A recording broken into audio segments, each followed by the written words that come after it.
Hello दोस्तों, स्वागत है आप सभी का एक बार फिर से आपके अपने ही यूट्यूब चैनल पर।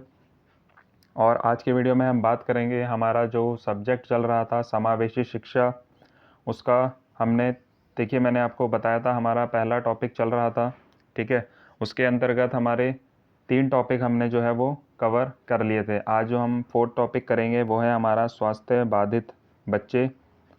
इस टॉपिक पर हम डिस्कशन करेंगे। आज बहुत ही ज़्यादा छोटा टॉपिक है ये और काफ़ी ज़्यादा इंटरेस्टिंग टॉपिक है। क्वेश्चन बनते हैं इन सभी टॉपिक से आपके एग्ज़ाम में। आपका चाहे डीएलएड का एग्ज़ाम हो, उसमें तो ये सिलेबस है ही, पर आपके जो आगे के होने वाले एग्ज़ाम होते हैं उसमें भी ये सारे क्वेश्चंस आते हैं और इनसे कुछ ना कुछ पूछ लेता है। तो चलिए इसको आज हम स्टार्ट करते हैं हमारा।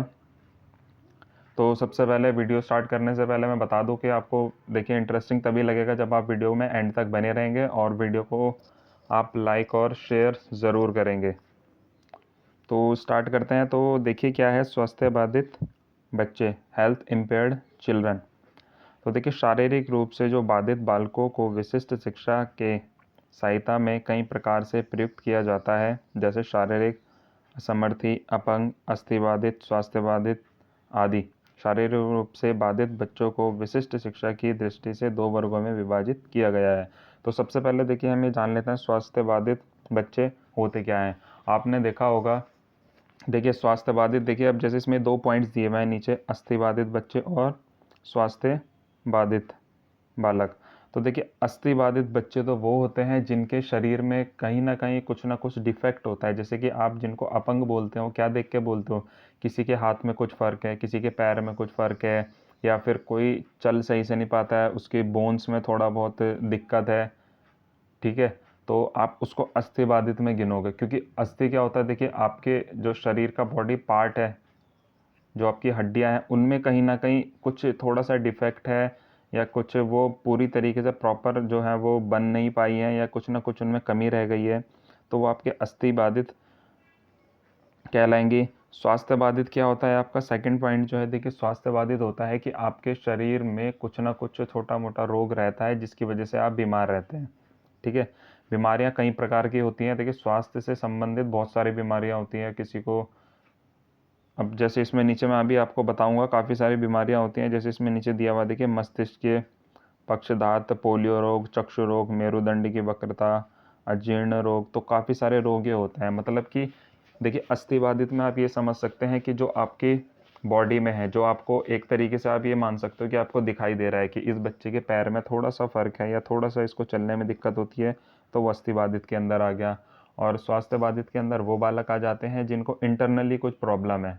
वो अब बॉडी तो उसकी पूरी ठीक है, कोई दिक्कत नहीं है, पर इंटरनली उसे कुछ ना कुछ प्रॉब्लम है, तो वो स्वास्थ्य बाधित बालक के अंदर आ गया। ठीक है, जैसे इसमें दिया था दृष्टि बाधित बालक, थोड़ा सा उसको देखने में दिक्कत हो रही है, मतलब कि आप कह सकते हो कि उसे साफ ज़्यादा दिखाई नहीं दे रहा है। तो पूरी तरीके से तो उसकी जो है इंद्रिय जो है वो ख़राब नहीं है, पर उसमें कहीं ना कहीं थोड़ा सा डिफेक्ट है, तो उसके वो भी स्वास्थ्य बाधित में आप कह सकते हो कि इसको कहीं ना कहीं थोड़ी सी प्रॉब्लम इस चीज़ में है। ठीक है, सुन नहीं पा रहा है पूरा प्रॉपर सही से, बहुत हल्का सुन रहा है, तो वो भी दिक्कत है उसके स्वास्थ्य में कि वो पूरा सुन नहीं पाता है। और भी बहुत सारी बीमारियां उसको हो सकती हैं। तो छोटे बच्चों में काफ़ी ज़्यादा ये सारी चीज़ें देखी जाती हैं। आगे देखते हैं इसमें क्या है। वैधानिक परिभाषा के अंतर्गत अस्थिबाधित उन्हें कहते हैं जो गंभीर रूप से अस्थिबाधित हों, जिन्हें डॉक्टरी सहायता की आवश्यकता रहती है तथा शिक्षा ग्रहण करने में असमर्थ होते हैं ये बालक। इस प्रकार की गंभीर बाधित से अधिगम में विपरीत प्रभाव पड़ता हो, जैसे कुछ बालकों में अंगों का अभाव होता है और अजीर्ण रोग से पीड़ित रहते हों। इसी प्रकार की परिभाषा को समाज कल्याण मंत्रालय ने अपनाया है। तो देखिए अस्थिबाधित में आप ये भी कह सकते हैं, जैसे कि इसमें कहा गया है कि उनके शरीर में किसी अंग का जो है वो अभाव भी हो सकता है। अंगों का अभाव, मान लीजिए किसी को, जैसे किसी का आपने देखा होगा कि एक तो क्या हो जाता है कि किसी का एक्सीडेंटली किसी का हाथ नहीं है या किसी का पैर नहीं है, या फिर किसी का जैसे बच्चा पैदा होता है तो कुछ ना कुछ उसके अंदर रोग ऐसे होते हैं, जैसे पोलियो की बीमारी हो जाती है, तो उसके कारण क्या होता है उसके पैर में थोड़ा डिफेक्ट हो जाता है, एक पैर उसका छोटा हो जाता है, एक बड़ा हो जाता है। तो काफ़ी सारी ऐसी सारी समस्याएं होती हैं जो इन बालकों के अंदर देखी जाती है। तो ये सारी चीज़ें आपकी स्वास्थ्य बाधित बच्चों के अंदर आती हैं। आप बेसिकली ये मान के चलिए कि किसी को भी कोई भी प्रॉब्लम अगर आ रही है, कोई भी अगर उसे बीमारी है, कोई भी दिक्कत उसे है, तो वो स्वास्थ्य बाधित बच्चों के अंतर्गत वे सारे बच्चे आएंगे। ठीक है, कोई भी उससे बीमारी है, उसे सुनने की हो रही है, थोड़ी सी उसे देखने की हो रही है, उसके बॉडी में कहीं कोई डिफेक्ट है या उसे और भी कई प्रकार की बीमारियां होती हैं, वो सब हैं तो वो स्वास्थ्य बाधित बालकों के अंदर आती हैं। तो देखिए ये सारी चीज़ें इसके अंदर आती हैं। और आगे देखिए एक छोटी सी डेफिनेशन ही आप इसको कह सकते हैं। क्या कहा गया है कि शारीरिक रूप से बाधित बालक उन्हें कहते हैं जिनकी शारीरिक अथवा स्वास्थ्य समस्याओं के कारण सामान्य बालकों तथा समाज से अंतःक्रिया नहीं हो पाती है और इन्हें विशिष्ट सेवा तथा कार्यक्रमों की आवश्यकता होती है। इस प्रकार के बालकों में विषमता अधिक होती है, उनमें अनेक प्रकार का असमर्थताएं होती हैं। देखिए ये बच्चे क्या है कि अपनी ही उम्र के जो इनके साथ के और बच्चे हैं उनके साथ अंतःक्रिया नहीं कर पाते, उनके साथ समायोजन ये नहीं कर पाते, क्योंकि इन्हें कहीं ना कहीं थोड़ा सा डर बना रहता है अपने प्रति, या कहीं ना कहीं थोड़ा सा इन्हें झिझक सी महसूस होती है कि हम ये कार्य नहीं कर सकते हैं, या हम इन लोगों के साथ रहेंगे तो ये हमारी मजाक बनाएंगे। तो ये सारी चीज़ें इन बच्चों के अंदर होती हैं, जिससे ये अपने साथ के बच्चों के साथ कोई भी कार्यक्रमों में पार्टिसिपेट भी नहीं कर पाते हैं और इन्हें काफ़ी ज़्यादा समस्याएं भी होती हैं। इसीलिए ये डॉक्टरी सहायता लेते हैं। क्योंकि देखिए जिसके पैर में अगर दिक्कत है, किसी बच्चे के पैर में अगर कोई दिक्कत है तो वो डॉक्टरी सहायता ज़रूर लेगा। उसके लिए व्हील चेयर आप इस्तेमाल कर लेते हैं, या फिर बैसाखी जिसको आप बोलते हैं उसको इस्तेमाल करते हैं।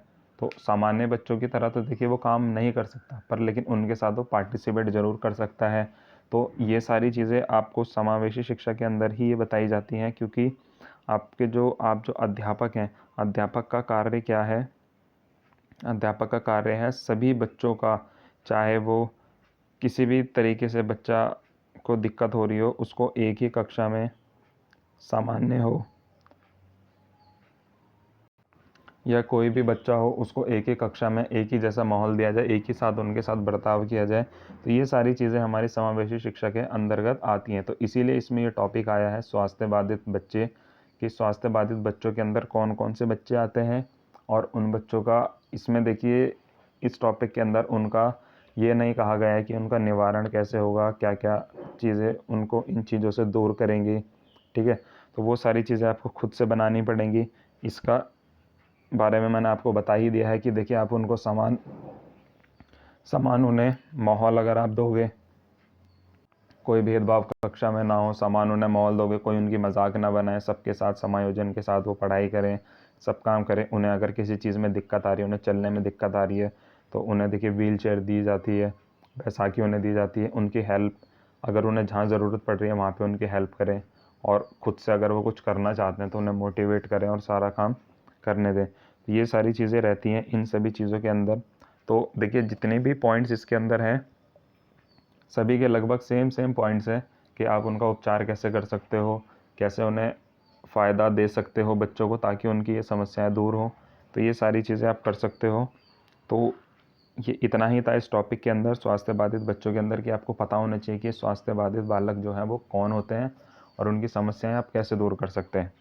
अगला जो टॉपिक हम पढ़ेंगे अपनी नेक्स्ट वीडियो में, तो वो आ जाएगा हमारा 5th टॉपिक, सामाजिक असमायोजित बालक, सोशली मैलएडजस्टेड चिल्ड्रन।